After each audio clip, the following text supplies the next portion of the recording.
Bonjour à tous et bienvenue sur Idimia Horlogerie. Je suis ravi de vous accueillir sur cette nouvelle chaîne YouTube.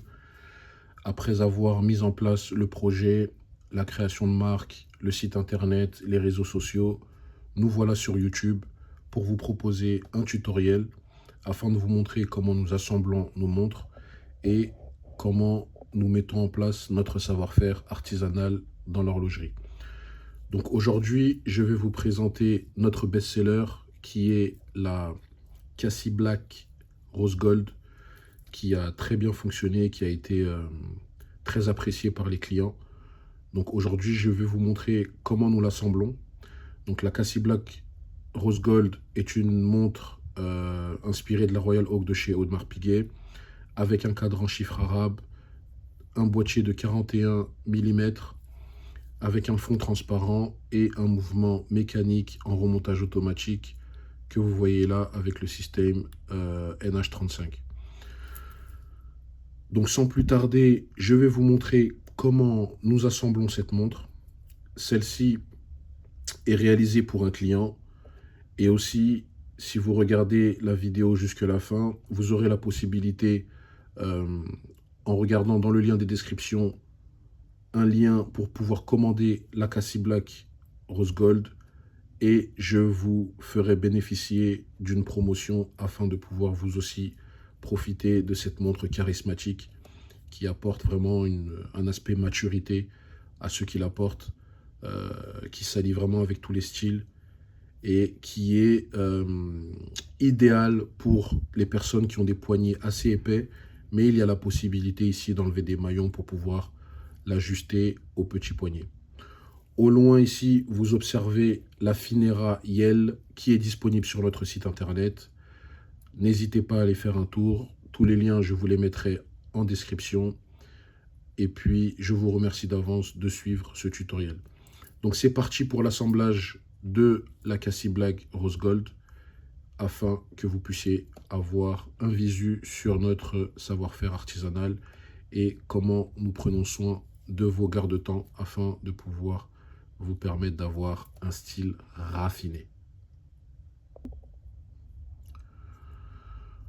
Donc pour démarrer l'assemblage, la première étape, on va commencer par le cadran, étape très importante. Donc ici, vous apercevez le cadran avec son petit espace pour la date. Et le cadran, si vous voulez, il y a des petites broches derrière le cadran qui vont nous permettre de pouvoir assembler le cadran dans le mouvement.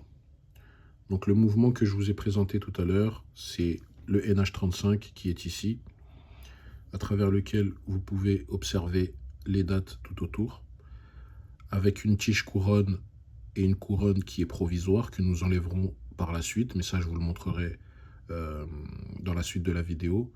Et si vous voulez, cette tige couronne va nous permettre de pouvoir régler le mouvement à la bonne date, à la bonne heure. On va faire en sorte qu'à minuit, les aiguilles, que le mouvement comprenne qu'à minuit, il y a un changement de date. Et au dos de ce mouvement, vous apercevez le mouvement que vous pourrez voir dans la montre en fond transparent, avec tout ce qui est inclus dans un mouvement mécanique. Donc celui-ci est un mouvement mécanique à remontage automatique, c'est-à-dire que le mouvement du poignet, les aiguilles repartent au mouvement du poignet, tout en mettant un peu d'énergie quand il y en a besoin avec la tige couronne. Donc ça, c'est une brève présentation. Pour commencer l'assemblage, nous allons dans un premier temps identifier quelles sont les broches que nous allons retirer du cadran afin de pouvoir venir ici l'assembler au mouvement. Donc il y a quelques espaces qui nous permettent de pouvoir rentrer le cadran dans le mouvement. Nous n'avons pas besoin de toutes les broches, nous allons en conserver uniquement 2. Donc là, il y en a 6 et nous allons en couper 4 afin d'en conserver uniquement 2. Donc, sans plus tarder, c'est parti. Là, ici, je sais quelles sont les broches dont je n'ai pas besoin. Donc, je vais venir les retirer avec ma petite pince.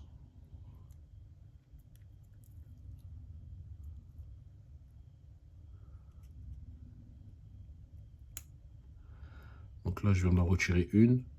Et si vous constatez, en la retirant, il y a un petit espace, une petite broche qui reste un petit peu. Donc, il va falloir que je lime pour pouvoir mettre à plat, si vous voulez, cet espace-là. Parce que ça aura une répercussion lorsque je viendrai ici assembler le cadran et le mouvement. Donc, j'ai intérêt à bien le limer afin qu'ici, on ne voit pas si justement cet espace ici qui sera handicapant par la suite. Donc là, je viens d'enlever ma première broche, dont je n'ai pas besoin. J'enlève la deuxième.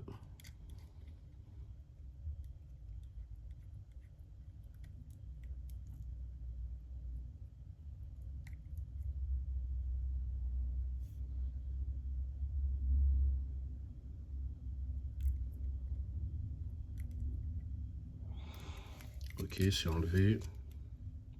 Donc moi, après, ce que je préfère, c'est d'enlever d'abord toutes les broches et limer à la fin. Donc là, il m'en manque encore deux à enlever. Je repère juste.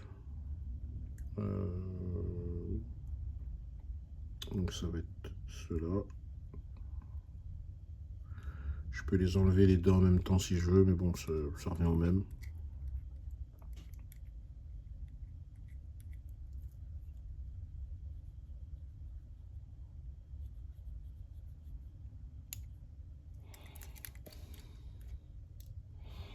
Hop. Pour pas faire d'erreur, je revérifie toujours. Ça m'est arrivé une fois de me tromper et au final, on ne peut plus poser le cadran dans le bon trou d'espacement. Donc là, je revérifie et je repars.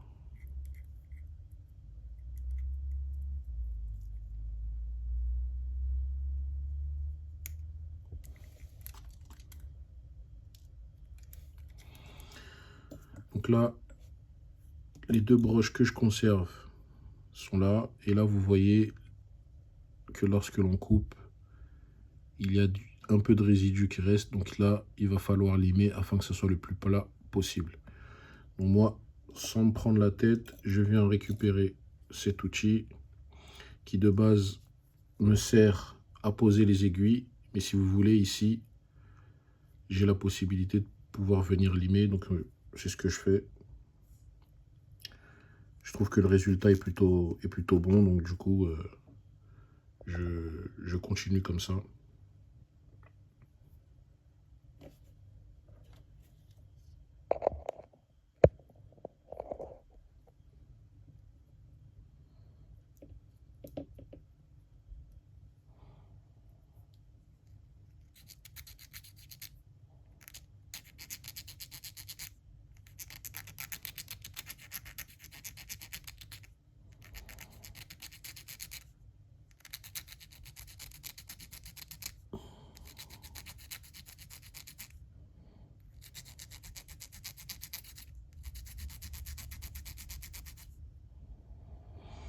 Donc là, vous voyez que c'est un peu plus plat.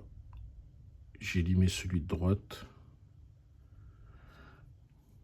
Je continue un peu.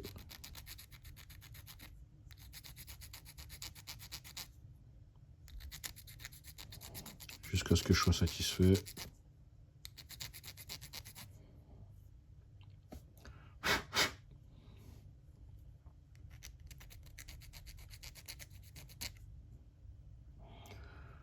Donc là, c'est plat. Ça me satisfait, ça me convient. Donc je vais passer à la broche d'à côté.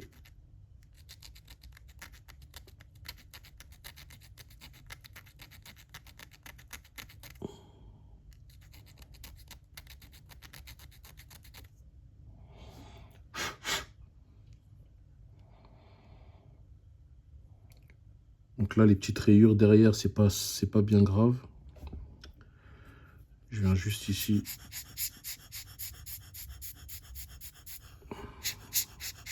dépoussiérer un peu. Et là, on voit que c'est beaucoup plus plat que tout à l'heure. Et vous voyez, ça n'a pas d'incidence sur le cadran qui reste toujours aussi intact et propre. Dès qu'il y a un peu de poussière ici, je viens l'éliminer comme ça. Et puis voilà.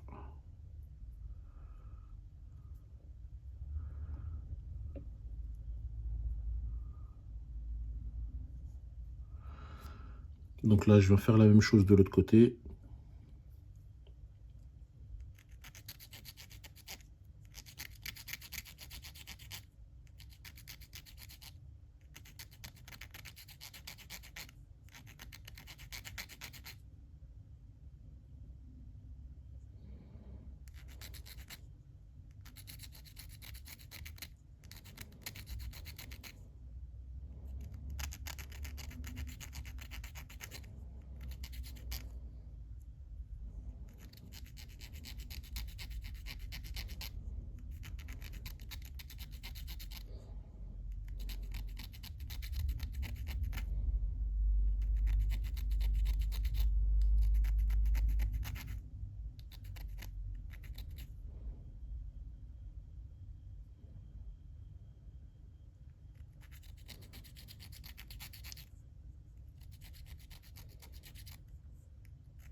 Donc voilà, je suis assez satisfait du résultat. On peut mieux faire, mais c'est suffisant. On peut peut-être un peu plus insister ici.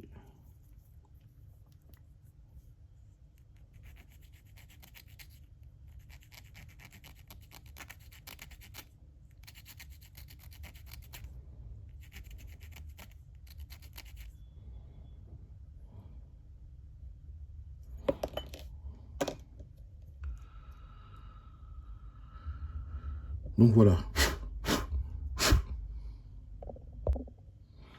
Ensuite, l'étape d'après, c'est de venir poser le cadran dans le mouvement. Donc là, ici, je prends le mouvement. Je viens disposer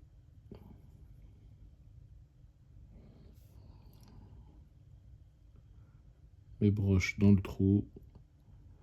Donc là, en fait, si vous voulez, dans l'anneau d'espacement du mouvement, il y a deux entrées qui correspondent, si vous voulez, aux broches que j'ai gardées. Donc il y a une entrée, on va dire, entre 5 et 10 heures, et une entrée entre 7 et 8 heures. Donc là,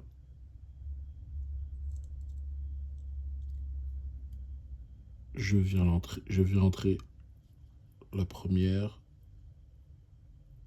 et la deuxième. Voilà. Donc là, c'est rentré, il n'y a pas d'espace, on a bien limé, tout est nickel. Donc là, vous voyez, c'est plat. Donc là, l'importance de bien limer pour pouvoir avoir cette sensation de plat. Donc là, ici, hop, appuyer un peu quand on voit que ça ressort un peu, mais sinon, c'est nickel. Donc là, je repasse un coup de souffle pour dépoussiérer un peu. Donc là, vous voyez, mon mouvement s'est mis avec mon cadran et dans l'espace, on aperçoit la date que l'on voyait sur le mouvement. Donc là, l'étape d'après, c'est qu'on va venir ici régler le mouvement sur le changement de date à minuit. C'est une étape très très importante, car si je ne le fais pas, lorsque je vais vendre la montre au client, et ben son changement d'heure se fera à n'importe quelle heure vu que je n'aurai pas réglé le mouvement. Donc pour ce faire, là je viens de pousser vers la droite pour pouvoir changer, pour pouvoir tourner les aiguilles. Donc là on va imaginer qu'il y a des aiguilles. Donc là je tourne.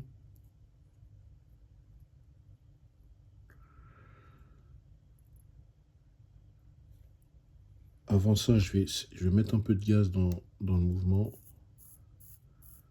Voilà, afin qu'il puisse se mettre en mouvement. Et là vous voyez que ça tourne. Donc là le mouvement est en train de tourner. Il est en route. Donc là, ce que je vais faire, c'est que je l'ai mis en route et je vais changer de date. Et au changement de date, je m'arrêterai afin que cela puisse concorder au fait que ce soit minuit lorsque je changerai les aiguilles.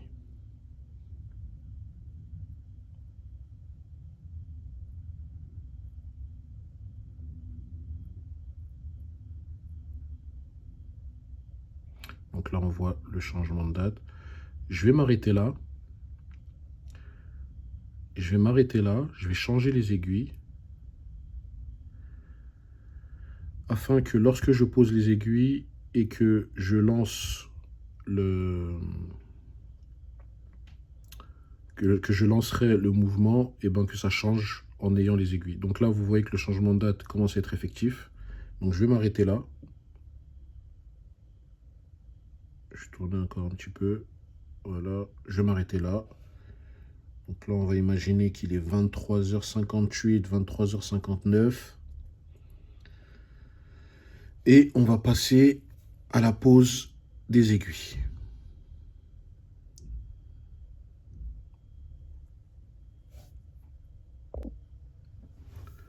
Donc là, je récupère mon aiguille.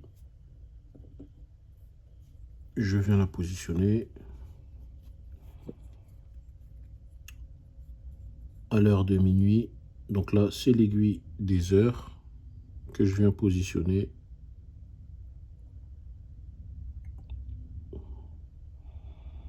Hop.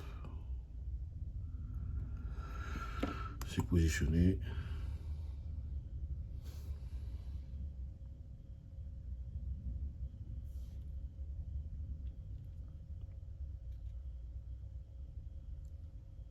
On va nettoyer un petit peu.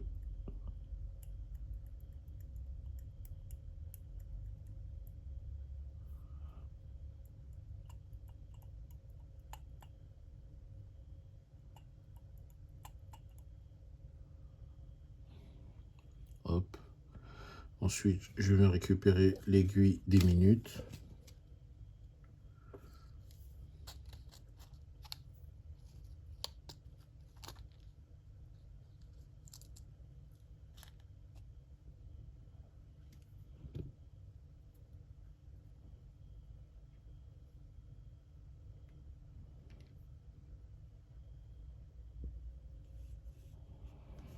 Pareil, je viens la positionner au niveau de minuit.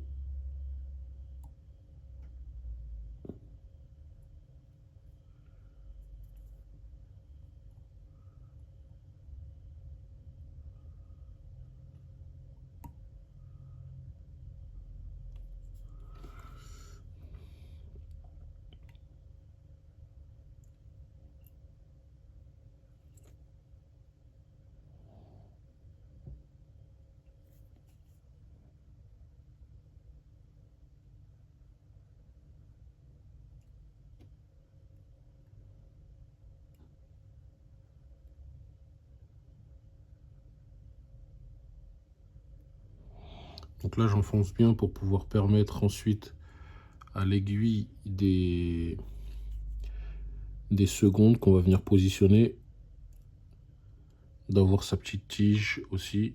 Donc là, la petite tige que vous voyez au milieu, on va venir positionner l'aiguille des secondes. Donc là, je nettoie un peu.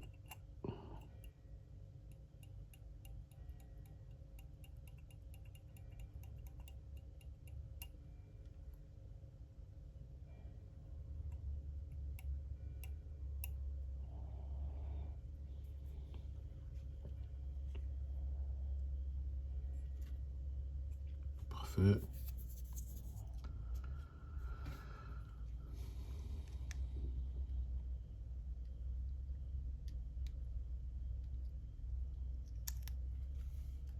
Donc là, l'aiguille des secondes, ce n'est pas une mince affaire.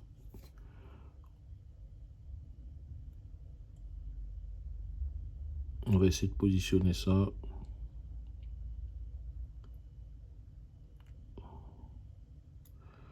Du premier coup.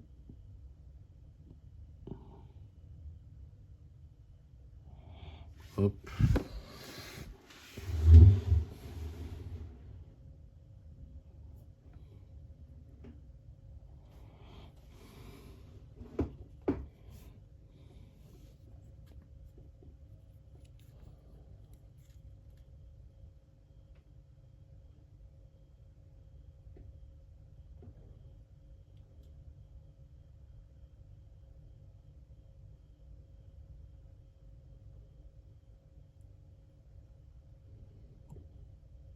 Voilà. C'est positionné.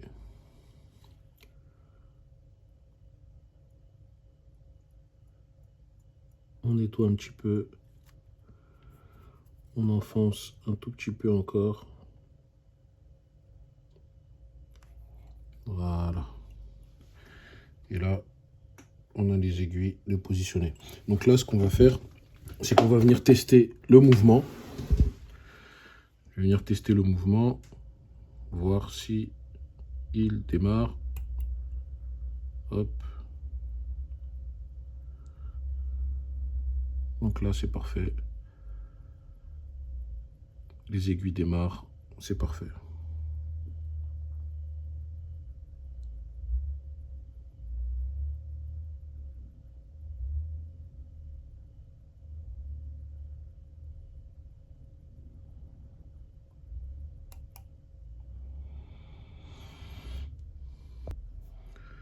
Donc là, je veux juste qu'on puisse vérifier que les aiguilles, si vous voulez, changent bien d'heure à minuit.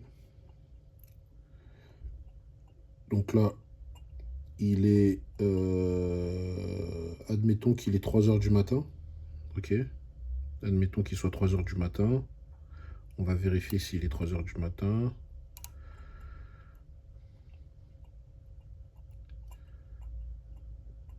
Donc là, normalement, il est 10 heures.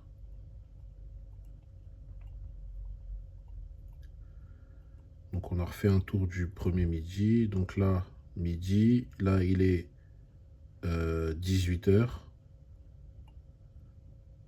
19, 20 heures, 21 heures, 22 heures, 23 heures, ça commence à bouger. Minuit. Parfait. Donc là, le mouvement est bien réglé à minuit.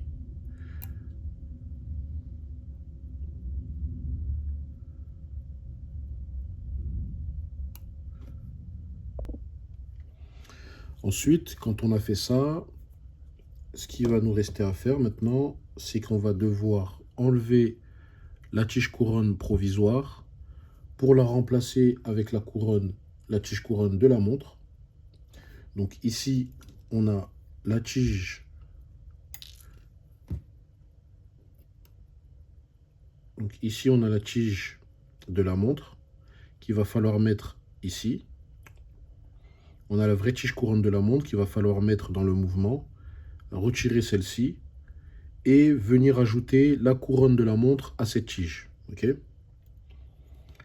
Donc là, ce que je vais faire, je vais remettre mes gants.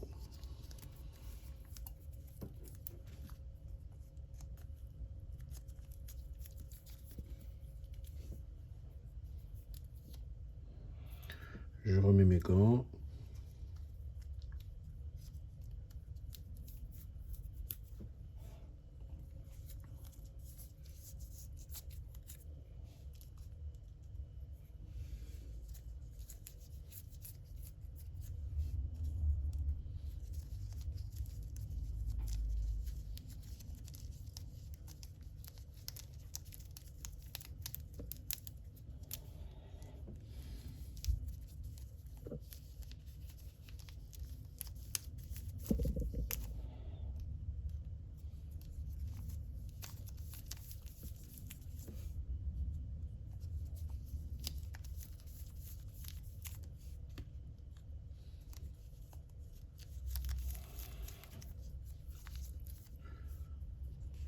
Donc là, ici, je vais venir retourner.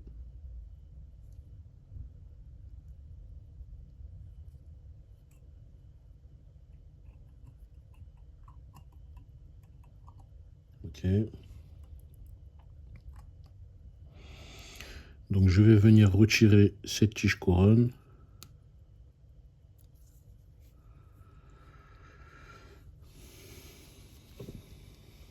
Il y a un petit interrupteur qui me permet de pouvoir le retirer. Donc là, j'appuie et c'est retiré. Hop, hop. Donc là, ici, maintenant, ce qu'il me reste à faire, c'est de venir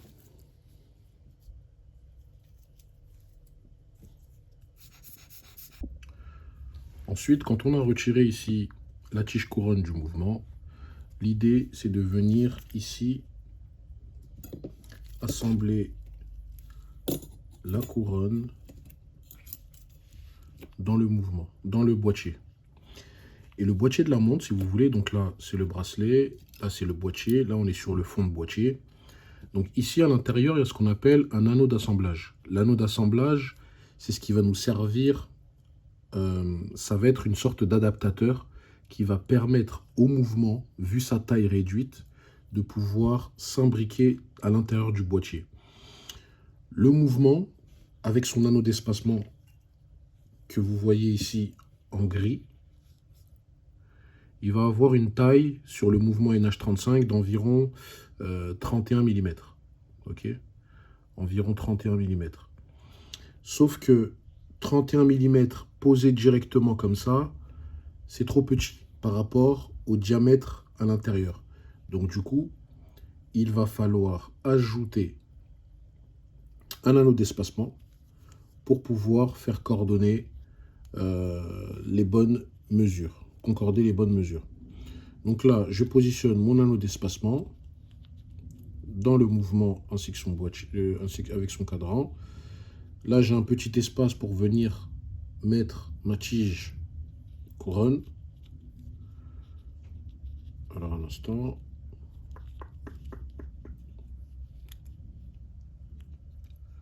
Donc là, hop. Ça glisse un petit peu, mais ça va le faire. Voilà, c'est parfait. Donc là, c'est rentré. Et je n'ai plus qu'à venir ici positionner mon mouvement ainsi que son cadran à l'intérieur du boîtier. Dans le même temps, je récupère ici la couronne de la montre que je vais venir assembler plus tard avec sa tige couronne qui est ici. Donc là, je positionne mon boîtier, je positionne. Il y a quelque chose qui me dérange, non, c'est bon. Je positionne mon boîtier. Si, il y a quelque chose qui me dérange. Hop, c'est bon. Donc là, je positionne. Ça a l'air bon. Je vérifie ici si c'est droit. C'est pas très droit. J'essaie de mettre ça un peu plus droit. Hop, et j'enfonce. Donc là, c'est rentré. Il n'y a pas de problème. Tout va bien. Là, ici, c'est bien enfoncé. Pas de problème. Ok. Donc là, dès que c'est rentré, pourquoi...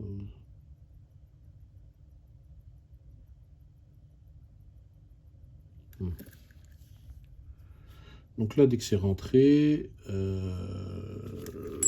qu'est-ce que je fais? Donc là, maintenant, je vais venir assembler la couronne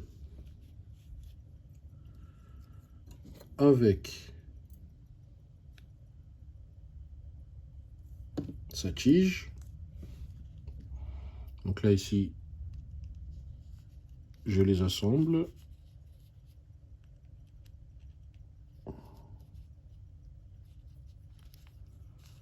Ok, c'est assemblé. Sauf que ce qui va se passer,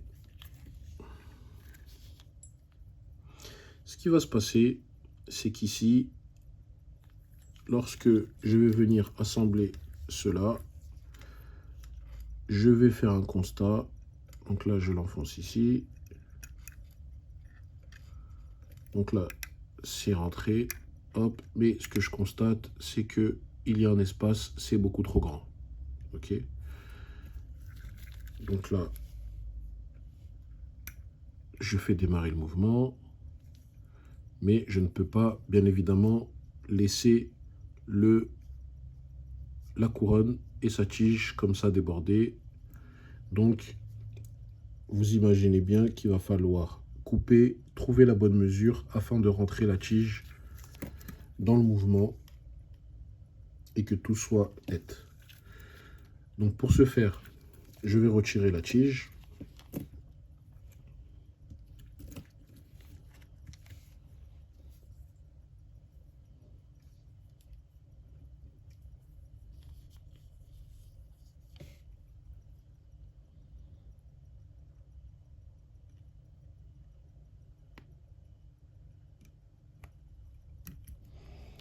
Donc je retire la tige.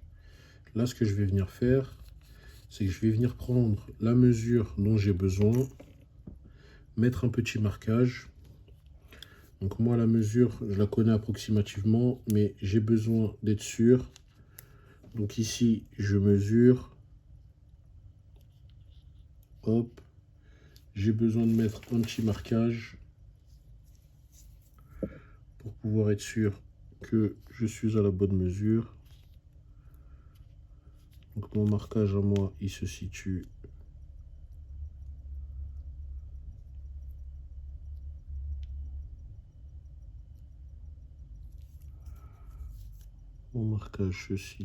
ici.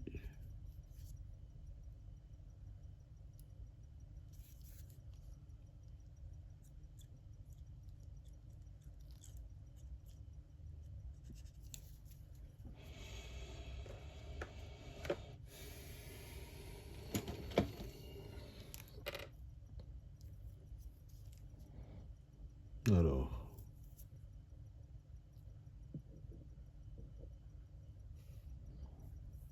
hop.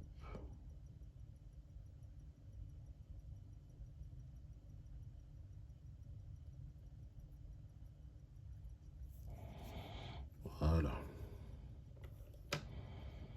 Donc là, j'y situe où je souhaite couper.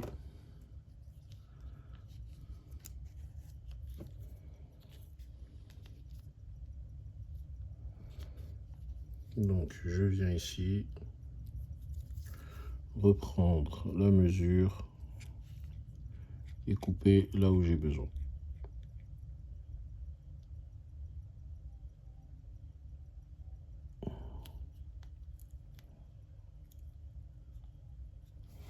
Donc là, ici, je suis prêt à couper.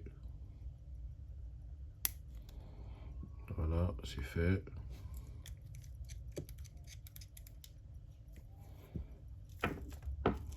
Donc on va venir voir si on a bien coupé.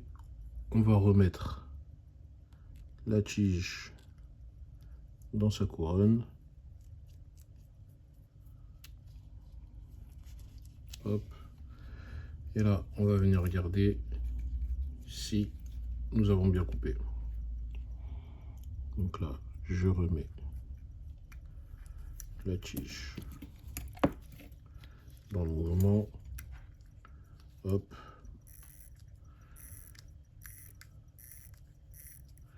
Et ça m'a l'air plutôt pas mal. Parfait. Donc là, vous voyez, on est passé d'un espace où c'était un peu plus grand à tout est rentré dans l'ordre. Donc là, c'est beaucoup plus propre, beaucoup plus cohérent. Il n'y a pas d'espace. Il y a une facilité de pouvoir tourner la couronne. Voilà. Donc là, maintenant, je peux jouer,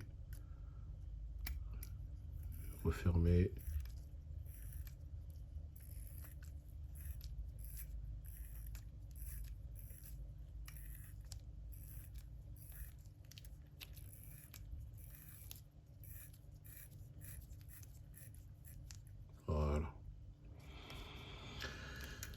Cependant, ce n'est pas terminé. Maintenant que j'ai trouvé la bonne mesure, il va falloir que je colle la couronne et la tige afin que celle-ci ne s'enlève pas dès lors où on manipule la couronne, surtout pour changer les aiguilles. Donc je reviens ici récupérer la couronne.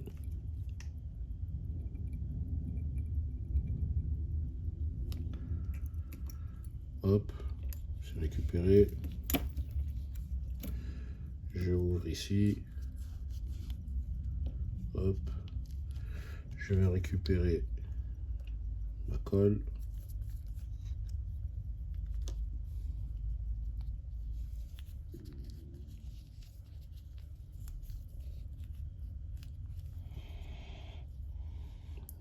Afin de venir jouer ici. Récupérer un tout petit peu de colle forte. Voilà.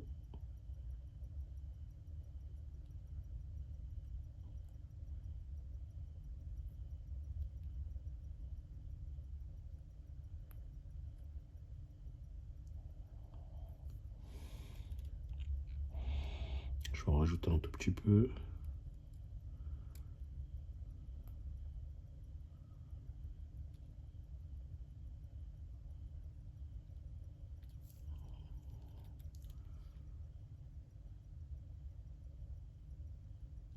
Voilà, ça me semble bon.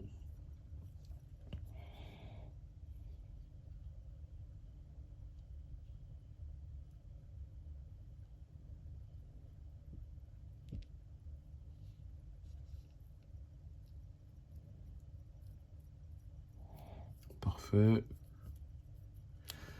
Là, je viens nettoyer un petit peu la colle qui déborde un peu.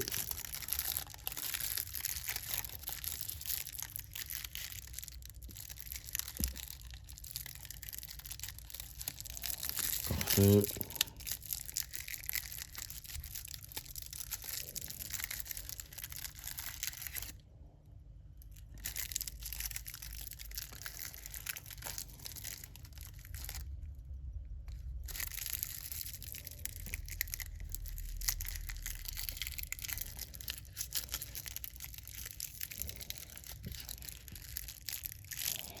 Essayez d'être très minutieux.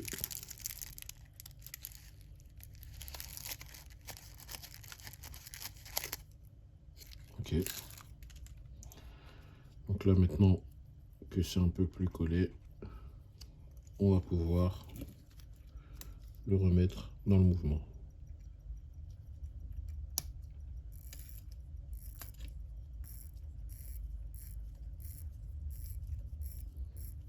Parfait.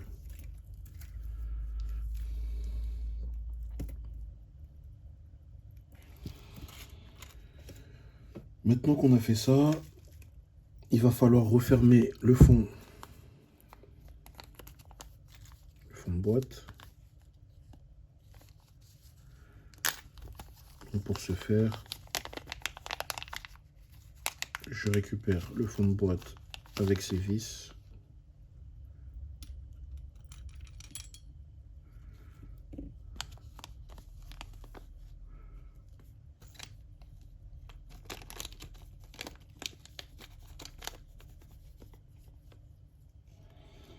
Parfait.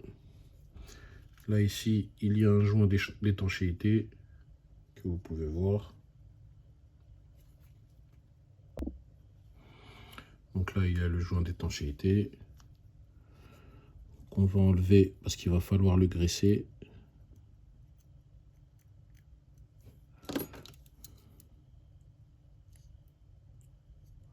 Voilà.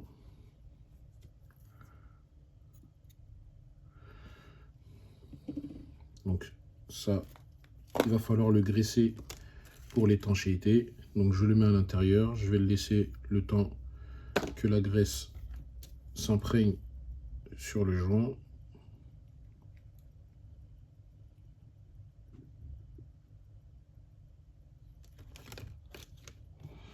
Hop. Donc là, on va laisser à l'intérieur, ça va tourner un peu. pendant ce temps-là,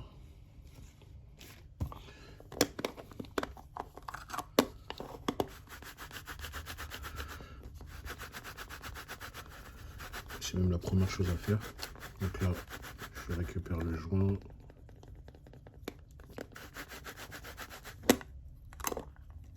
Hop. C'est un peu plus gras. Parfait. Je refais encore un tour.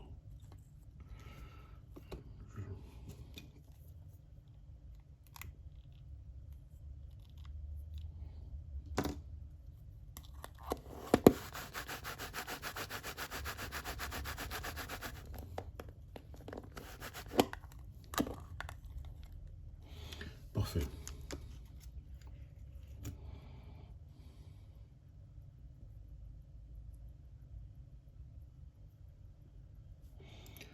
Donc là, je viens poser le joint autour qui est bien gras.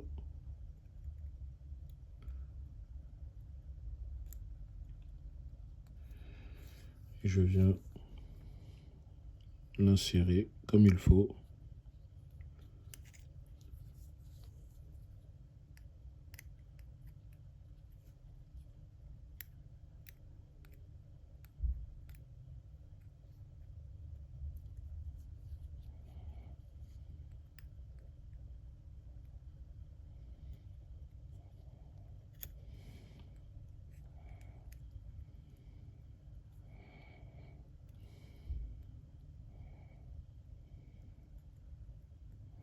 Parfait.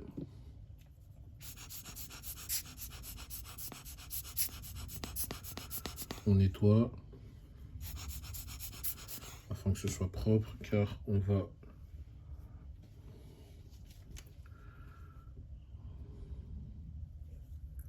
vous voyez, le verre est transparent ici. Donc on nettoie bien la vitre à l'intérieur.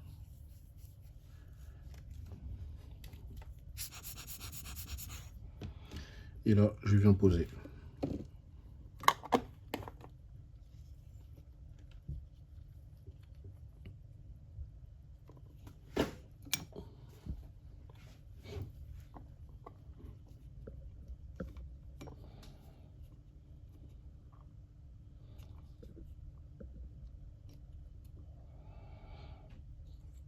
Parfait.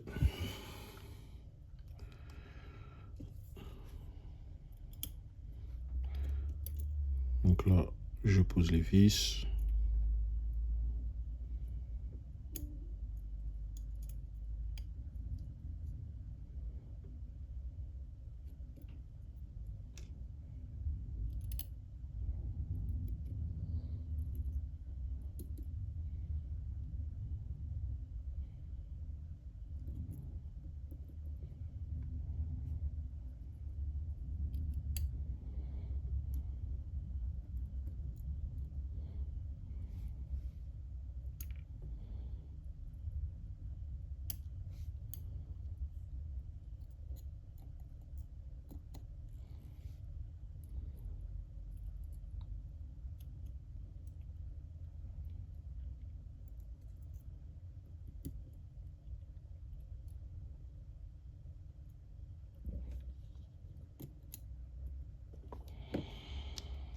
Voilà.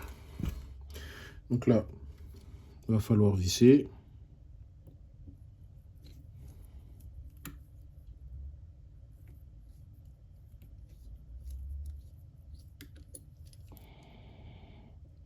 On fait un petit tour léger.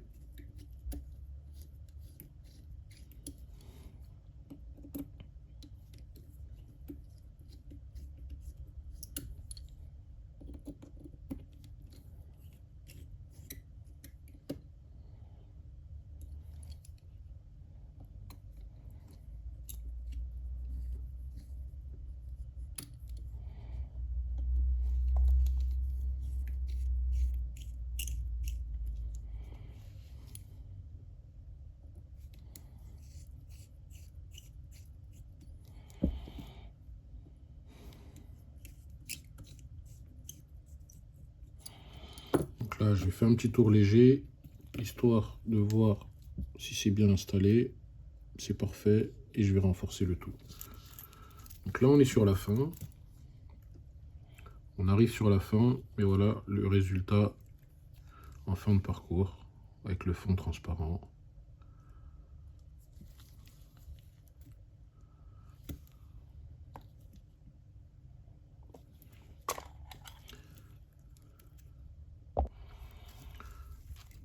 Donc là, on va resserrer un peu plus.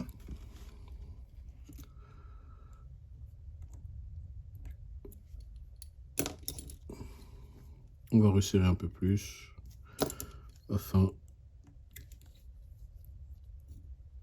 d'ensuite fermer le bracelet sans faire trop de dégâts, bien évidemment.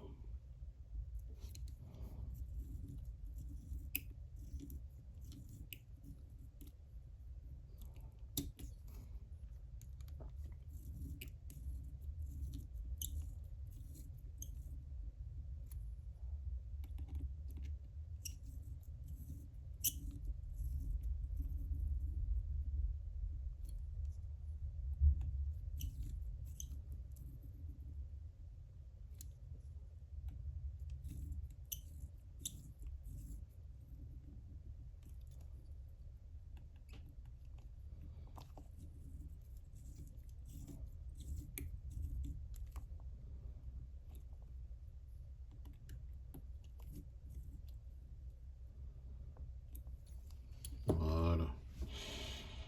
Donc après avoir fait cela,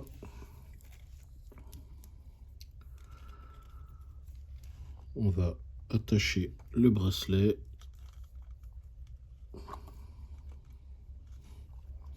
avec notre petite vis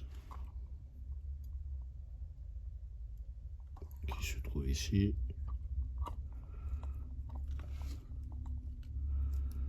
Donc on va venir lier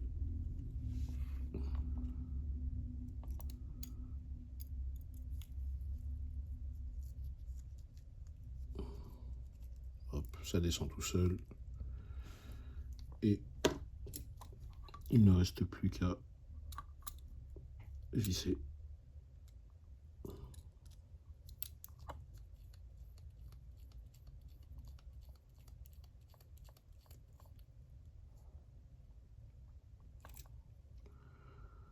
On va faire un petit tour sur les autres, renforcer.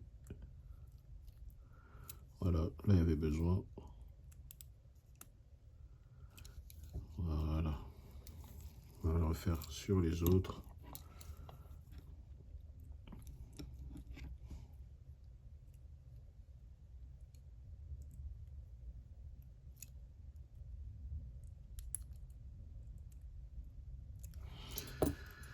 Et ensuite, ce que je ferai, c'est qu'en fonction du poignet, de la taille du poignet du client, j'enlèverai des maillons afin que la montre soit ajustée à son poignet.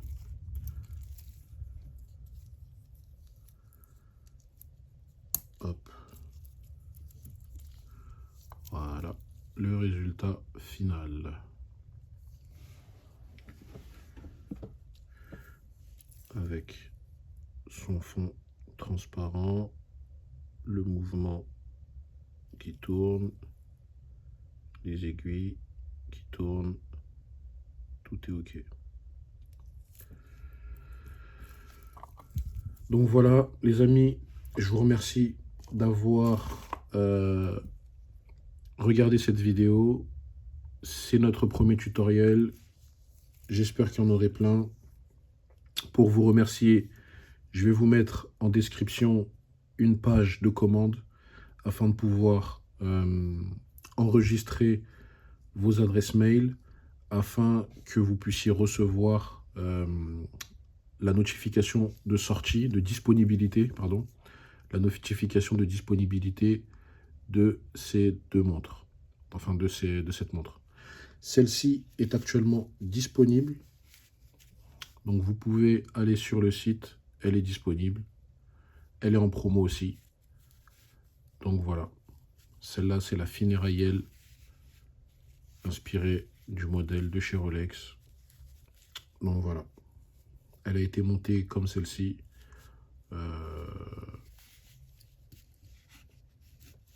Donc merci beaucoup d'avoir regardé cette vidéo. Je vous remercie. N'hésitez pas à partager, à nous suivre sur les réseaux sociaux, sur Instagram notamment, à visiter notre site internet, à vous inscrire sur la page que je vous mettrai en description pour pouvoir mentionner le fait que vous souhaitez savoir quand est-ce que celle-ci sera de nouveau disponible. Donc je vous remercie et je vous dis à bientôt.